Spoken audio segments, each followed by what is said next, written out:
The information found in this video and related presentation is provided by the Retirement Research Foundation and is for educational and informational purposes only. Nothing in this video should be considered to be tax or investment advice.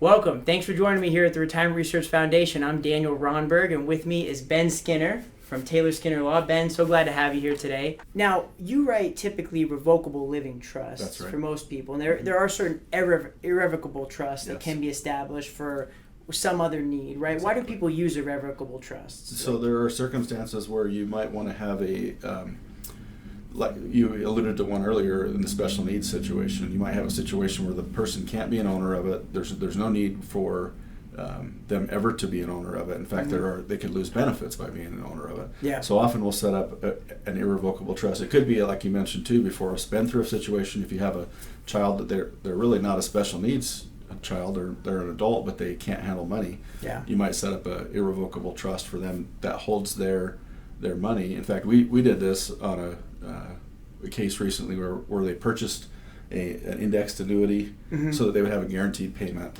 through that indexed annuity throughout their life, which I thought was a great strategy to ensure that they have income. Guaranteed income for life. Yep. So rather than going to a fiduciary and hiring them to have them administer the trust, beneficiaries to come to them for permission to get money, you just go ahead, okay, let's buy the index annuity, guarantee payments for the rest of their life, can reduce fees by using an index annuity versus fiduciary, and then just have a guarantee that's going to be administered for the beneficiary's life. Interesting strategy. You brought up another strategy too that is interesting, and I've seen this done before, when a client can work with their CPA and a life insurance professional. Sometimes if you have big IRA dollars, depending on the client's age and the cost, or big annuity benefits, which could be even more tax, destructive because it's got to be paid all at once. Sometimes they'll actually convert small portions, RMDs, while they're alive to life insurance, name the trust the beneficiary of the life insurance, and then the beneficiary will have the benefit of having all those proceeds tax-free as opposed to fully taxable. That can be brilliant strategy. A strategy around that. Now, when taxes are paid, I brought up irrevocable trust for a reason. There's certain reasons you buy an irrevocable trust or set them up. They're typically more expensive, right? And they're irrevocable. You can't change them. Yeah. And typically I've seen them where people are trying to qualify for benefits, maybe a spend down or something. Spend down is part of an Arizona long-term care, or every state has a version of that long-term care program through Medicaid. Yeah, and they can give their assets to the trust, and then after a certain waiting period, they would be deemed eligible for the spend down. But you're giving up, the price of that is you're giving up control over that asset. Right, that is kind of a big And so we don't do a lot of those because most people, when they hear that, they're like, oh no, I'm not going to be giving up control of this asset. That's very scary. Yeah, you got to name somebody you trust and administer that for you. But with revocable living trust, you can make changes. I mean, that's where you can do the restatements, the amendments and revisions and things while you're alive as many times as you need to. That's right. And with most revocable trusts, you can amend them throughout your lives. And if it's a husband and wife or spouse situation, then usually either spouse can amend it throughout their life. But there is a type of trust that's most often referred to as an A-B trust. And we skipped over that.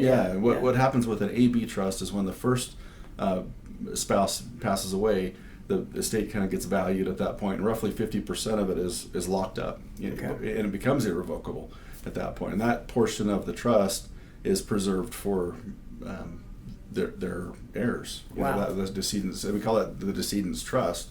That most often nowadays we see that in the context of blended families, where one spouse is trying to ensure that their biological and adopted children are not disinherited accidentally, because that can happen a lot. That happens a lot with blended families, where you accidentally, whoever outlives the other, that spouse's children ends up inheriting everything. Oh my gosh! Unless you take pains to make sure that doesn't happen. So A-B trust is a useful tool for that. Okay. They used to be really common. So it still serves its place. It's not just to avoid estate tax anymore. Yes. Okay, so that was where it was really common for tax avoidance. But now with the latest tax bill, if you have an estate of $11 million or more, you're subject to inheritance or estate taxes. But anybody below that amount, at least currently, is not subject to inheritance taxes at all.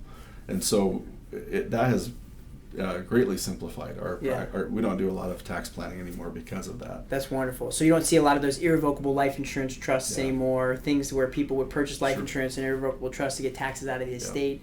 So you're saying that if you pass away with less than $11 million approximately of inheritance, there's not going to be that 50% added death tax or any tax other than ordinary income tax on deferred vehicles. But that was the scary thing about estate tax Sure. was 50% It was on huge at excess. I one mean, time. that's crazy. Yeah. So you can see why people would be trying to get assets out of the estate. Absolutely.